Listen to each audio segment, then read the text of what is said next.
Ya Baha'u'llah Pa. Ya Baha'u'llah Pa.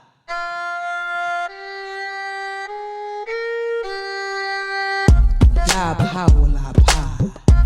Ya Baha'u'llah Pa. Ya Baha'u'llah Pa. Ya Baha'u'llah Pa.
Welcome everyone to Baha'i Chat, and today we are so privileged to have the wonderful Barbara Talley. The topic of our show today is reflections on the pupil of the eye movement. Now, let me tell you a little bit about Barbara Talley. She's been working in diversity, conflict resolution, effective communications, leadership, and race unity for over 40 years. I know you can't tell it by looking at her, but I swear it's true, since she was 5. She's a member of the National Speakers Association. She's a motivational speaker. She's the author of 6 books. I'm getting a little out of breath here, so I'm just going to tell you, for me, the most important thing she's doing is she is revolutionizing, and I'm saying this word not lightly, the Baha'i faith in America for people of color and really for all of us. And without further ado, I want to turn it over to Barbara Talley to talk a little bit about the kind of work she's doing. Thank you. I want to just say that the pupil of the eye movement, the topic they say, Barbara, what is the pupil of the eye movement? And if you ask most people after a pupil of the eye gathering, it'll be hard to put in words. It's a spiritual, emotional, it's something that is very difficult to put in words, but it's not difficult to see it on people's face or see it in their actions. So one way to talk about a movement, I thought, let's invite a few people in today who've been moved by the movement to share because that way you don't just hear my voice, but you'll hear lots of voices. What I do want to say is that I was very, very, very inspired to focus on the pupil of the eye. When you hear Podi out there, Podi, Sodi, Podi means pupil of the eye. Sodi means the sclera surrounding the eye. And what we have been told is that we, people of African descent, by Baha'u'llah, he says, you are like the pupil of the eye. You have to think about, okay, let me look at my eye. If Black people are like the pupil of the eye, where are they in our communities, in the faith, in the world? Well, most people, unless you look cross-eyed or weird, your pupil is at the center of your eye. And in spaces where the sclera or the white part overshadows or just moves on top of the pupil, you got cataracts, you're blind. So, think about this metaphor that Baha'u'llah says, you are like the pupil of the eye. And what you need to understand is that the sclera offers support around the pupil. The pupil is very flexible because it does not have, it is an opening or a portal and not a physical thing. It's powerful in that it emits light in corresponding to the level of darkness. How dark is our world today? We're in dark, dark places. But the pupils of the eye, the pupil, when it's in the darkness, what it does is it brings in more light.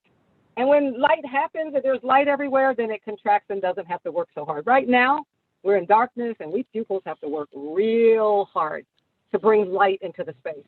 And what the pupil does is it protects the delicate retina. The retina, if too much light goes onto the retina, it can damage it. You can really go blind. So it moderates the light, how much light comes in. And so when Baha'u'llah said that we were like pupils of the eye, it was something that was so inspirational to us because it gave us a station. Baha'u'llah was the first Black Lives Matter activist. He came to restore dignity to a rootless people who, through the transatlantic slave trade, had been pushed all around the world. And now we're trying to find ourselves back and have dignity. The Bible says the first shall be last, the last shall be first, because God is just.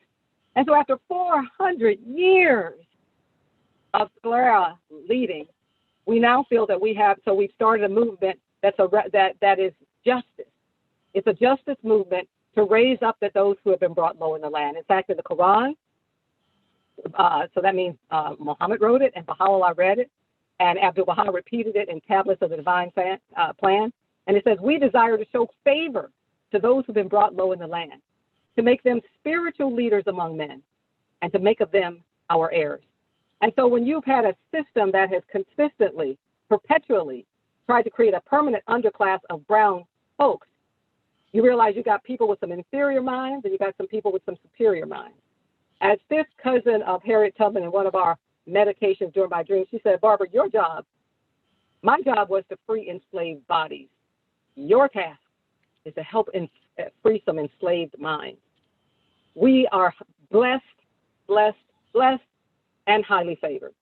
And in order to have equity, to have those serried lines where we walk line in line, if people have been up here forever and we've been down here, somebody's got to come down and somebody's got to come up in order for us to have that equality that everyone says they want. With that, I'm going to turn it over to Willis, because he's one of those people because he's got a tight schedule, and he's one of those people that has been part of the PODI movement. Just so you know, the PODI movement, it presents itself in different ways. It presents itself as an Arise conference where we come together with our own music, with our own vision to say, look, stand up. That's God's will that you stand up and take your rightful place in the family of man. And so it might take place in our Black and Native Unity programs. It might take place in our Foundation Hall University. It might take place in our diaspora dialogues where we're trying to bring together our Black and brown brothers who grew up in different cultures and may come here to hate us as white indoctrination would have you do. So with that, I want to turn it over to Willis. And Willis, help them to understand. They want to know, what is the Pupil of the Eye movement? I said, well, let's talk about some people who have moved. Go ahead, Willis. Tell them what the movement has moved you to do. Thank you, Barbara, and thanks to the hosts. I am here calling out of Houston, Texas. There are a couple of things I want to just mention briefly in the couple of minutes that I have. And the first one is the dispensation of time. When we talk about time, we have ages, we have dispensations, we have eras, we have epochs. So time can be broken down into these distinct categories, coming down to day, month, year, minute by the second. So we have to make time count. And what age are we in now? We are in the age of fulfillment, because we have gone through the prophetic cycle that began with Adam, and now we are in the age of fulfillment that started with the Bab and Baha'u'llah. And as Barbara just mentioned, we know we have had 400 years of subjugation in this land, God's land, that has been named the United States of America. So we are moving to the United Peoples of America, not just United States, but the United Peoples of America. And who best to lead that next path in the evolution of man's dwelling on this land and on the planet, but the people that Baha'u'llah has designated as the pupil of the eye, those whom Muhammad has referred to as those who have been brought low in the land. So the pupil of the eye movement is a spiritual movement. It's a spiritual renaissance. And I was lucky to be part of it. It began even in the time of the Black Men's Gathering, where I went to my first Black Men's Gathering in 1992 in South Carolina. And now this iteration of the Pupil of the Eye movement that Barbara kicked off with the 2019 conference in Nashville, which was the year of the 400 years of captivity of people of African descent in this country. And events are important. That is why I'm at this business event, because they can change your life. And did Nashville change my life and the lives of all those who were fortunate and blessed, the many who were called and the few who were chosen, who chose to attend and make a new beginning for the advancement of the faith? That happened in Nashville. So out of Nashville, I have also been in the space called the Foundational Hall University that Barbara started immediately after, a space that was prepared through prayer and meditation by James Williams and a cadre of other Baha'is who occupied that space. Out of the Foundation Hall University, initiatives, inspiration came to me. I lost my wife just after the Pupil of the Eye conference in Nashville. She was there with me, Beverly March Burris. And I know that she's helping us and this movement from the other side, because she has never been a Black activist as I see myself as. She's a universalist. But she came to that conference and she had new eyes. And then God took her 2 months after that conference so that she can help us from the other side. So out of Pupil of the Eye movement in Nashville, Foundation Hall University was born. I started a couple of initiatives, education for the children and junior youth, all the way to middle school. This is academic education. We prepared documents that are now on the website. I also got involved with starting Caribbean Night, which we call the Caribbean Fireside Network. And after attending the LA race call that I was one of the facilitators for a few months, we also formed the Pure Unity Devotional Program that is happening this evening at 5 p.m. Eastern Standard Time. And because it's a team of 9 of us, even though I'm here at a business conference, the show goes on, and it would be manned by Carol McGrath and Yassi Agdazi and the rest of the crew who are able to attend. So the 2 words I want to leave with my beloved brothers and sisters, Potis and Sotis, are 2 things: purity of heart and radiance of spirit. Purity of heart and radiance of spirit. These are prerequisites for us to be able to be channels of that grace and that spirit that is so needed in our world today. So with love, unity, and blessings, grace and gratitude for this movement, for this moment in time, to Barbara, the catalyst of this revolution, the spiritual catalyst, the one embodied by the ancestors and the greats to light the fire. Every candle needs a fire, a flame. And Barbara has been the flame, the catalyst for this movement. Thank you, Barbara. God bless. Thank you, Willis. You know, one thing we've heard in the faith is that we're supposed to have expanding nucleuses. It's not that you start there and you're just the flame and whatever, but our job, like Abdu'l-Baha, is to light more candles. So Willis showed you a timeline. He showed you a timeline of Nashville. Well, you know, even the Black Men's Gathering had already stirred up that flame of what happens when Black people come together and take care of themselves. And so in 2019, he comes to Arise, and then he comes to Foundation Hall University. Some people from Foundation Hall University started the LA Race Call. He went over to support that at the LA Race Call. And so from the LA Race Call, he started, the Caribbean Fire Night, an educational initiative, and the prayer call. The prayer told you about pure unity. He told you about that also. So if we could bring Gwen Etter on. Now, I want to say a little bit about Gwen and be very brief so she can get back to her life. But Gwen also part of the conference. She was also one of those that attended Arise 2019. But Gwen had written a book with Richard Thomas called Lights of the Spirit. I'd also heard about Sadie Oglesby, this woman who met with the Guardian, and he said that Black people, you are paramount. It's vital that you come into the cause. If you don't come into the cause, you will be dispersed. And it's Gwen's work that inspired me to say, well, I got to tell people this. So Gwen, would you share in your own words, being a muse and a catalyst all of your own, would you share what this movement has meant to you? Thank you for the opportunity to give this testimony. And I'd like to say that this is my life. I have to get back to other stuff, but this right here is my life. And I want to say that before 2019, the Nashville conference, I felt like I was in a spiritual desert. I was going through the motions, going to feast and other activities, but without any joy. And the 2019 conference changed all of that.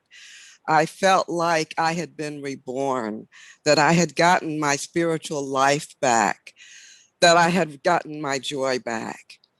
And immediately after the conference, when I returned home, I contacted one of the few African-American Baha'is in the area, and together we formed the Elsie Austin Teaching Institute. And our purpose was twofold. One, obviously, to reach out and teach African Americans. And secondly, to establish relationships with African Americans. Our numbers have been slowly increasing in terms of the people who attend our meetings. We had one young man who drove an hour just for our Elsie Austin Institute meetings, and he eventually declared, and we're still going strong. The second thing that I did when I returned was I started an interfaith devotional for women of color. And I was really very nervous about doing it, didn't know where to start, but prayed about it and invited some women who willingly came. We celebrated our first anniversary in March. We have mostly non-Baha'is who attend the devotional. And out of that devotional, a lot of the women, including one who's a minister's wife, who attend the Black Friday gatherings and some of the other gatherings that Barbara has hosted, and they are very excited about the faith. I asked after our 1-year anniversary what the ladies thought. Should we continue? Should we take a break? You know, taking the temperature and seeing where they were.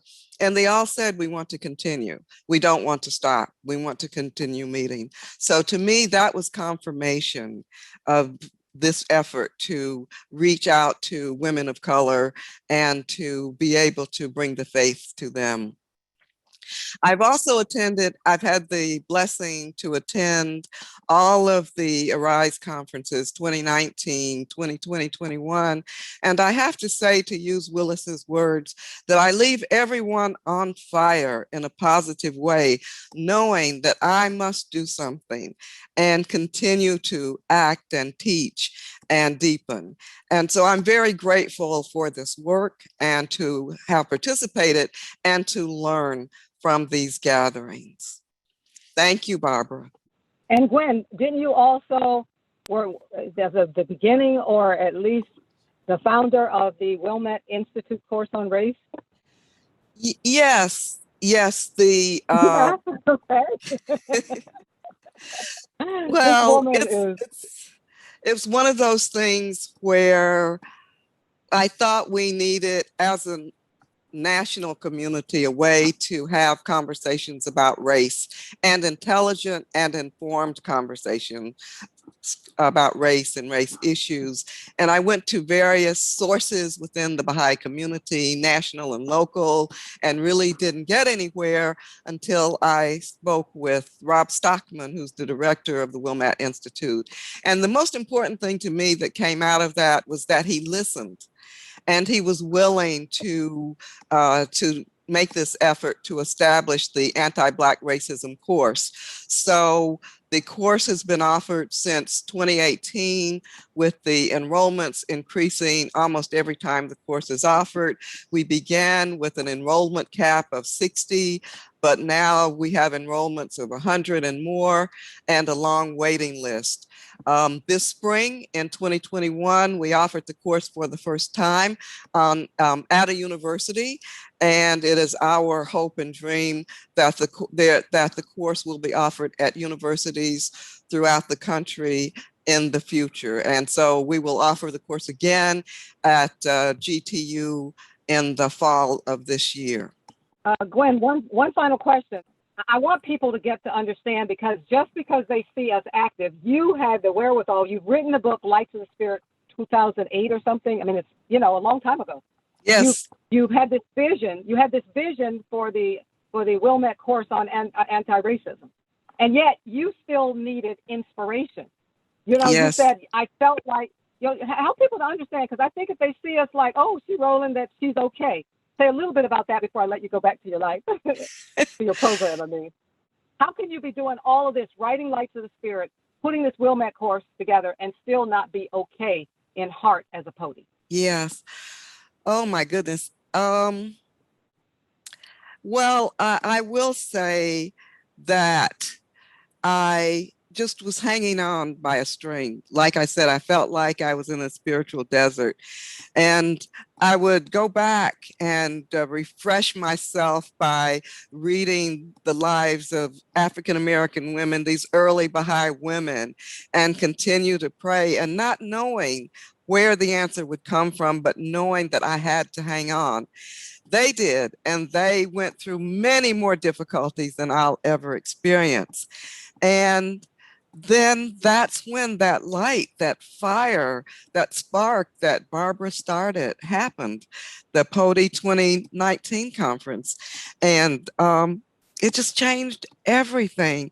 And I'm grateful that I was able to hang on, because I was really at the point where I wasn't sure that I could go another day. Thank you so much, Gwen, for, first of all, inspiring me with your work. And secondly, for taking time away from what you were doing. But I knew that you had a story that people needed to hear. So thank you so much for taking the time and showing up for us today. We're going to continue to show up for you too. Now I'd like to bring on Sue St Clair. You can have a vision and be all by yourself in your head. And it may or may not work. I mean, it may have all the possibilities to succeed if people just believe in you.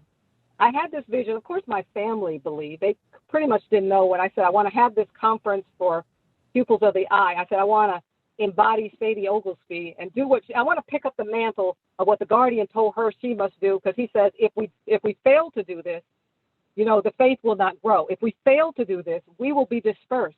If we fail to do this, the world will find no peace anywhere. So I'm excited about this. So I have this idea to okay, if I was on the edge, just like Gwen, I was on the edge too. I mean, literally, I convinced myself that the manifestations can leave for about 40 years or 4 years. Sure, me, a memorial, I could get 40 years. I could get the rest of my life, and I think I could justify it, at least in my mind. And so a few Persians said, hey, Barbara, why don't you do this conference? I'm thinking I'm already doing 30 events this year. I don't have time, but they said, you could do it. I'm like, yeah, I could.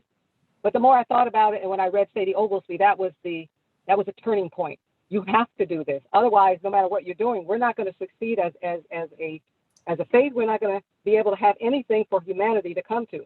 And so I had, Lamé Fanan Pazir. He said, you should do this. And I'm like, I don't know. You should do it in Nashville. I said, why? He said, because you got a nice center and you don't have to worry about paying for it. I said, that sounds like a real good reason to come to Nashville.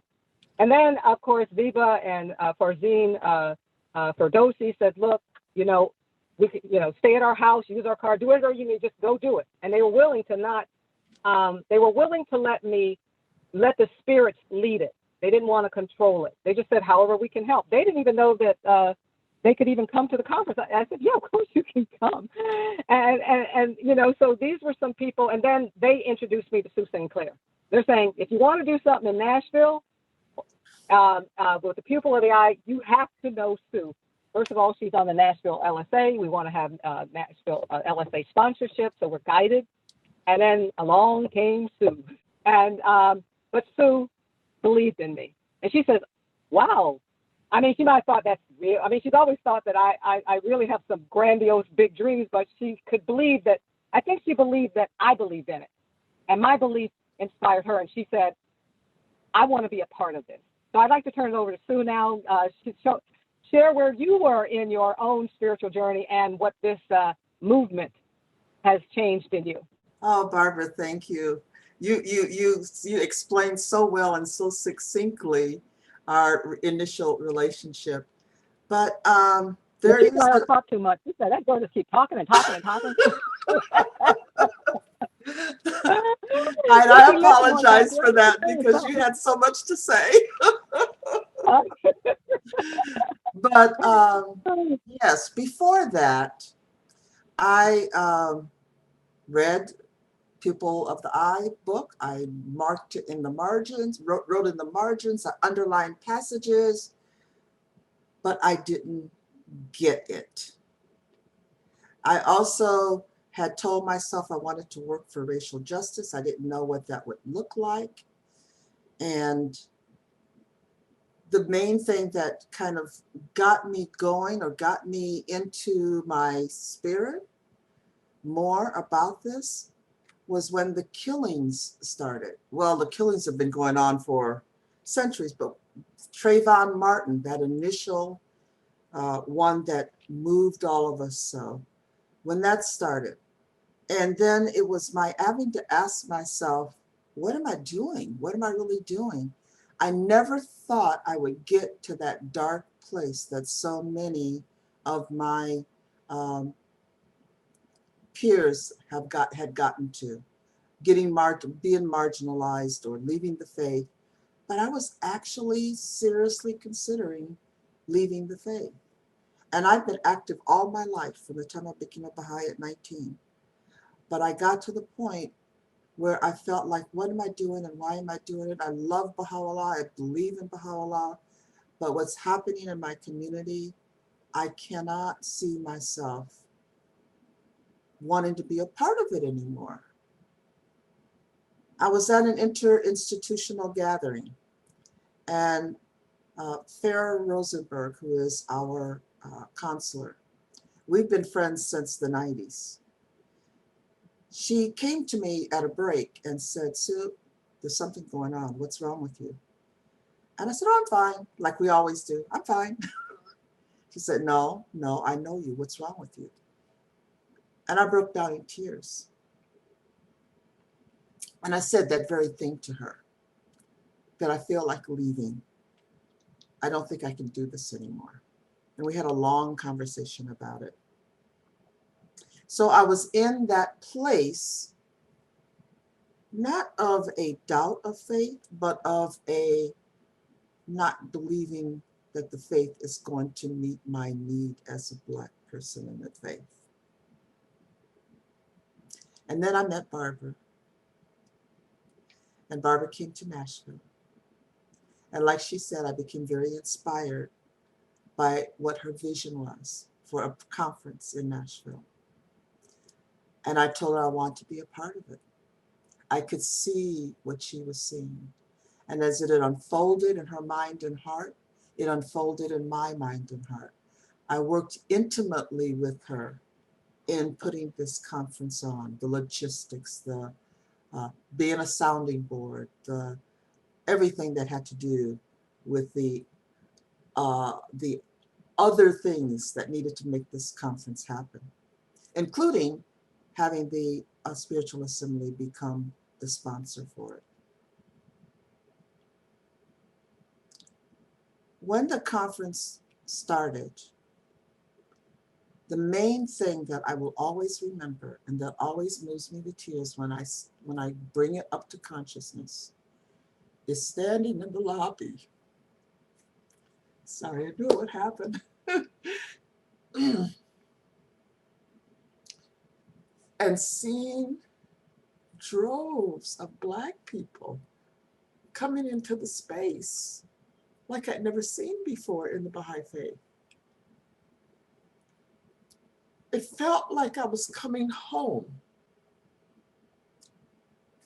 And they were excited. They were hopeful. They were expectant. They were embracing each other and laughing and talking, and like we don't normally see within the Baha'i faith. And then, of course, it continued as speakers shared their thoughts, as we had meals together, this coming home and having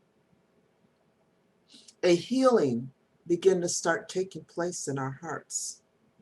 But at the same time, the message, the underlying core message is that, yes, you're a people of the eye, but that means something. And what that means is that you have to arise and you have to serve this faith. You have to take leadership roles as a people of the eye. You can no longer ask for permission. You can no longer wait to be told what to do. You have to decide what to do, and then you have to do it. And so when the conference was over, Barbara put out a call on Facebook for people to arise and then to share what they're doing as they arise across the country. And people started arising and people started sharing. And my own was that the first thing that happened was that I heard a Foundation Hall University. Well, it wasn't called Foundation Hall University at that time. It was called the Morning Program. And I heard about it and I got on. And as they were talking, I thought, oh my gosh, I got in touch with Barbara and I said, Barbara, you got to get in here. And she came in and she transformed the whole thing.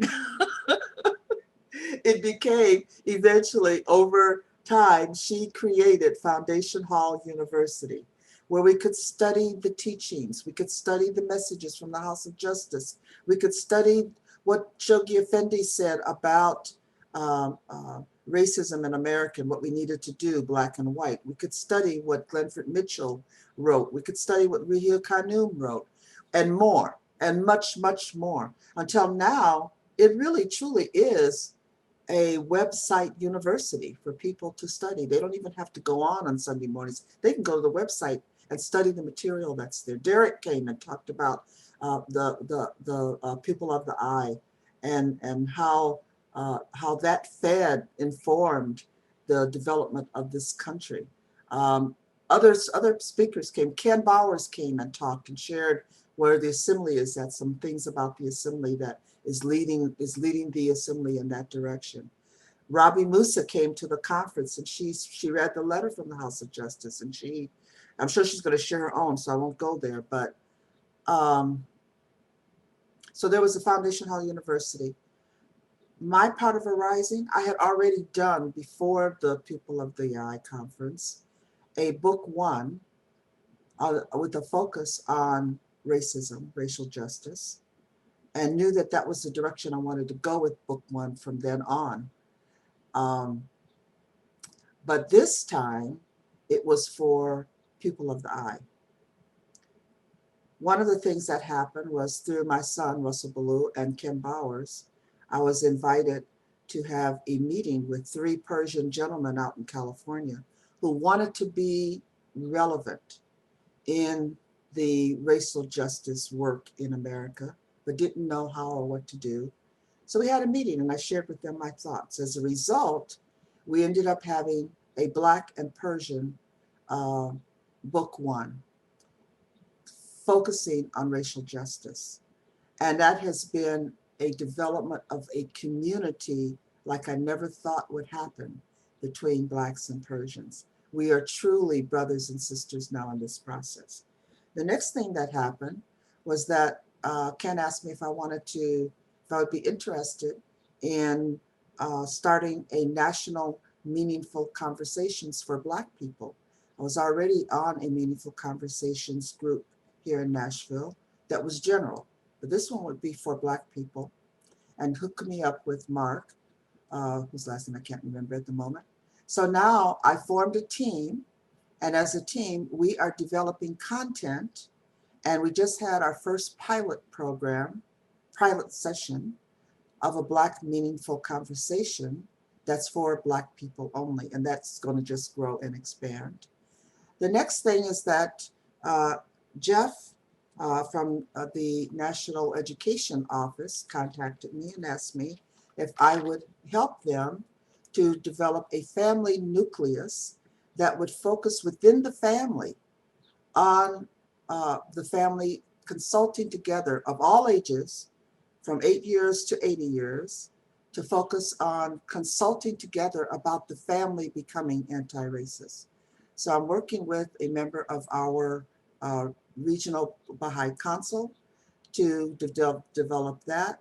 We just had a meeting with 2 families that have agreed to be in the process, and we expect to have our first meeting where they will actually be working on doing this. And the whole idea, if you understand about expanding nuclei, is for them to then do it with 2 more families and 2 more families and so on and so forth. So that's another thing. All of this because all of this capacity recognition that I didn't have before, because of my relationship with Barbara Talley, and because of the Pupil of the Eye Conference, and the continued activities that not only from the Pupil of the Eye Conference, but from the Black Friday nights and the dialogues and other things that she's doing that I set in on.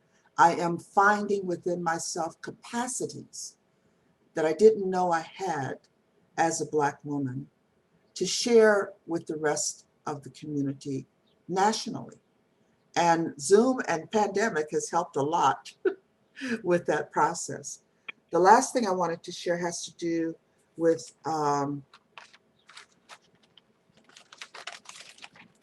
I took notes because there's so much that being on the Copper to Gold team.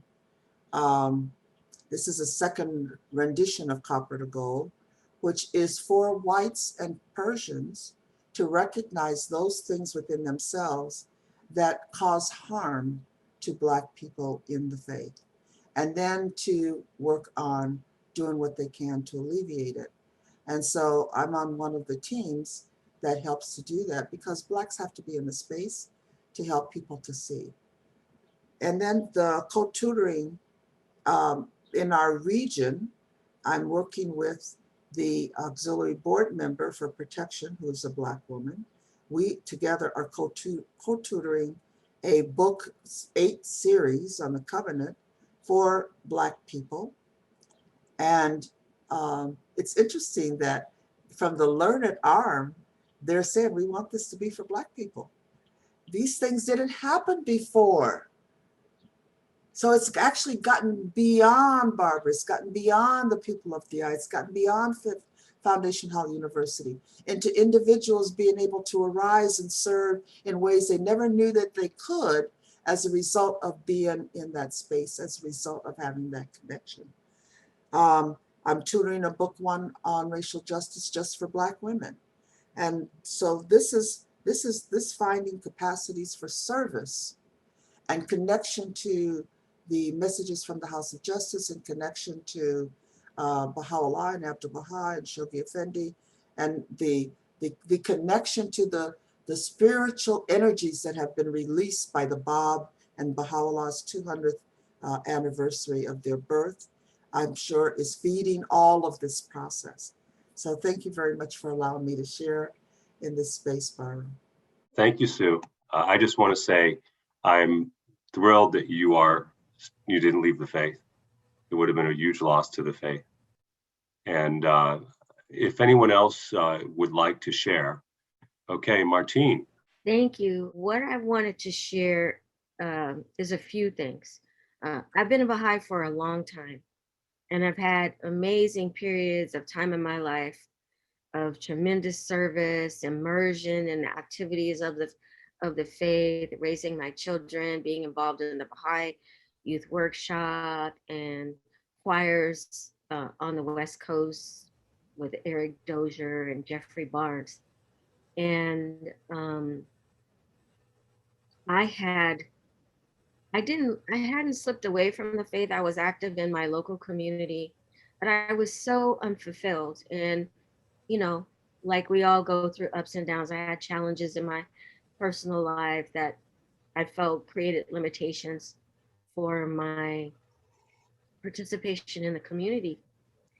And my dear friend Sandy Simmons invited me to, well, originally she invited me to the Arise conference, but it was just not a good time for me. I couldn't make it happen. And honestly, in retrospect, I didn't really understand the significance and importance of going to Nashville that year. And so in the aftermath, she invited me to Foundation Hall. I had already been going to the prayer call, but I had slipped away for reasons, and I did not know that this transformation as a result of the Arise conference had been happening on the prayer call. My daughters actually were attending more frequently than I was. And so there's a number of things that happened. I have a very long list, but for the sake of time, I'll keep it brief. I would say that as a result of this work and as a result of the Arise conference and recognizing my station, my opportunity to stand in the power that Baha'u'llah's designation has given me as a pupil of the eye, not from a standpoint of humility and from the standpoint of recognizing that the things that I know, the things that I have learned, my experiences as a Baha'i, my insight, my intuition, how God uses me is something that has nothing to do with how I view myself based on my own criticism or my life challenges or choices.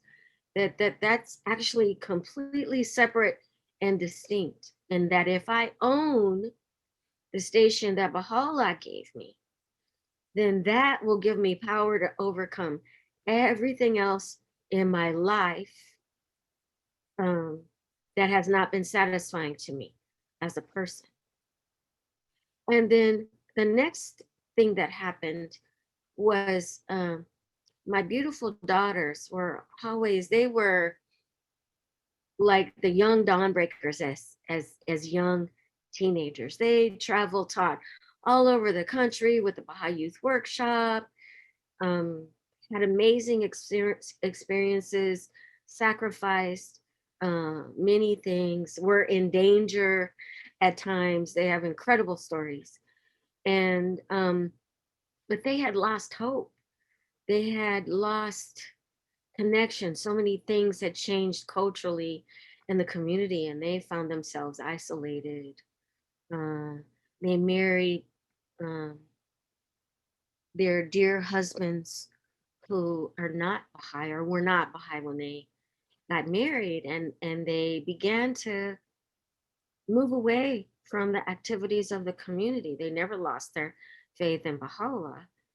But as a result of the Arise conference, the Foundation Hall, even the storming and norming that we did on Foundation Hall, trying to get to what this thing was ultimately going to become, had a huge impact on my family's life. I mean, transformed it, elevated it spiritually.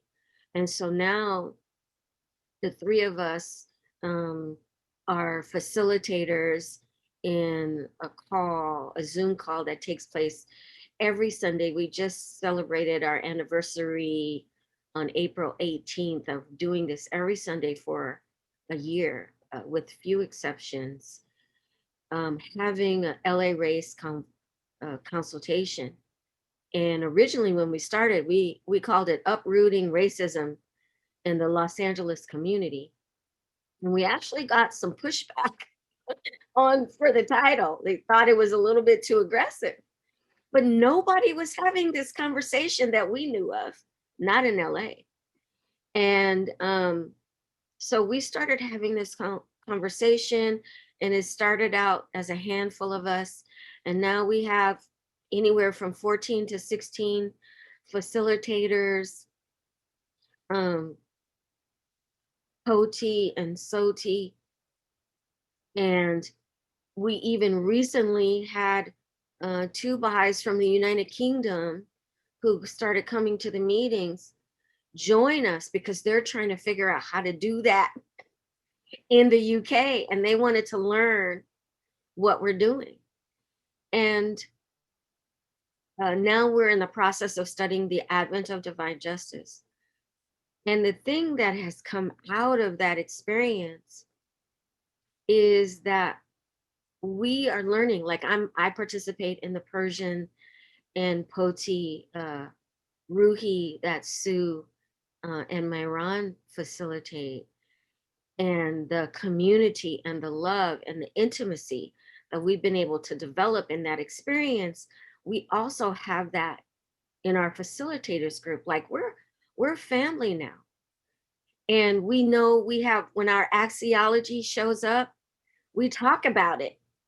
And when it doesn't, when we're struggling, like when we're not seeing the success, or when we're getting pushback from the participants, this isn't Poti centered enough, or, you know, white people are talking too much in our meetings, or whatever it is that comes up as a group, we consult about it, we're honest about it, we trust each other's judgment, we tell each other like it is, and the growth of our relationships, we actually now have hope that we can actually build this community in our outside communities. We actually can see that we're discovering what has to happen when we go back into our communities as, like, you know, I'm one of 4 or 5 Potis in a Persian Baha'i community of over 200 people. Working in this LA race consultation space has given me tools and ways to see what is going on. So even when I'm upset, or I feel alone, or I don't feel understood, I know I have a place of refuge. I know I have Soti brothers and sisters who see me and value my contribution, who seek me out for their advice for their own spiritual journey. And they're actually doing the work. They're just not showing up and I'm not entertainment for them. I'm their sister, and they respect my opinion. And we can disagree, and I can get angry and tell them they're full of it. Or, no, you know what? You just gaslighted me. Do you realize that that's what you're doing? And then they're like, oh my God. And sometimes that's painful, you know, but that's what it's like building community. That's what we got to go through, you know, and I'm so grateful for the wisdom of having Poti-centered spaces, you know, because I'm out there a lot. My community has me on 3 communities. I've been appointed to talk to all the Black people in Nevada to try to get them. I'm like, I'm dealing with health issues. I'm like, you know, okay, Baha'u'llah. I'm just begging Baha'u'llah to show me what to do.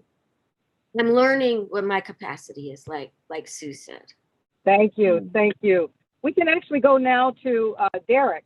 You know, one of the things about, you know, the Poti movement is lighting the candle, finding candles, spotlighting candles. I can't tell you how many people from the Rise conference says, that talk by Derik Smith helped me to really see what's centering the pupil of the eye.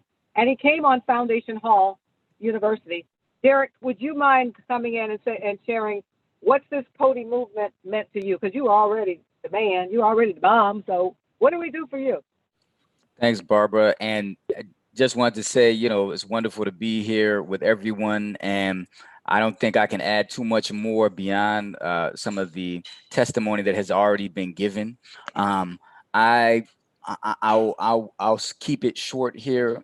I think, like probably many of you, you know, I believe in mystical forces in operation in this material world. In fact, probably this material world is merely the reflection of a spiritual world which exists and, you know, which we're dimly perceiving and trying to understand. And I think that there is also in this material world these two sort of forces that are happening in disintegration and integration. We know that's happening. And we also know that there is as a Baha'i, from a Baha'i perspective, there's a major plan of God operating out there in the world. And then there's this minor plan that we are involved with advancing as Baha'is. And of course, they're interlocking and they're kind of synchronous with one another. And I think that in special times, certain people are raised up, right, to spur on this minor plan of God. You know, that minor plan of God is, of course, directed at this time by the Universal House of Justice. And I want to come back to that at a moment. But within that, right, there are these individual initiatives that rise up and kind of spur on the minor plan and help advance the plans that are being directed by the Universal House of Justice. And I think that Barbara's vision to draw together pupil of the eye, Black people in America, to inspire them to enter the field of service is quite remarkable, and that it is mystically connected, right? It is a part of the minor plan of God that is mystically connected to this major plan of God, which we can really see unfolding clearly before our eyes in this greater society around us, where the conflicts around race are becoming so pointed, right, that we can be sure that in the future, not the far future, but in the near future, there's going to be really dire and serious times ahead, right? And so in 2019, when we had the first Pupil of the Eye gathering, right, it was almost as though I feel that we were being prepared for what was going to happen in the next 6 months with the murder of George Floyd and this upwelling of consciousness around, you know, the fact that Black life matters, right, in the U.S. and all that has sort of sparked in the national consciousness since that summer of 2020.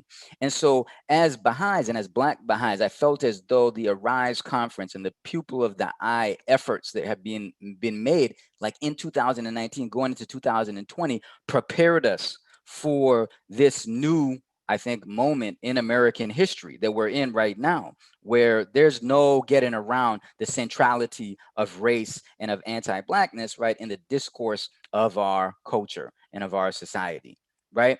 And so what most excites me is that the Arise conference and the Pupil of the Eye efforts that are being made are preparing us, and particularly Black people in America, to arise and take their place within this plan that is being orchestrated for us by the Universal House of Justice, right? We know that the Universal House of Justice is the source of all good and free from all error. And they lead this transformation of the spiritual life of the world from the world center. And we do what we can to advance the processes that they are enacting, right? And so I feel as though we are now like poised to really make great strides, because as everyone has talked about thus far, right, this Arise conference, the People of the Eye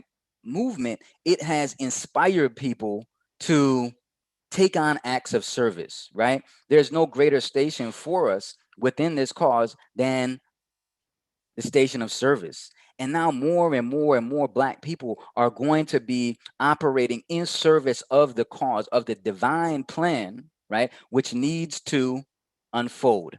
And we know that this major plan is happening, and it's going to be dark times ahead. And we are going to need capacity built on all corners, right? In all corners of the Baha'i community. At the neighborhood level, we're going to have to raise up more and more people who have the spiritual vision and the capacity to create, these relationships of love and unity. It's impossible to do that in America without Black people being really key to these serried lines that are advancing forward. If we look around the Baha'i world, we can see that, and from my view, that Black people are at the forefront, right, of the unfoldment of the plans that are being orchestrated by the Universal House of Justice. If we look to places like Kenya and Congo, if we look to Colombia, right, where there's so much happening in the Afro-Colombian communities, it seems kind of fitting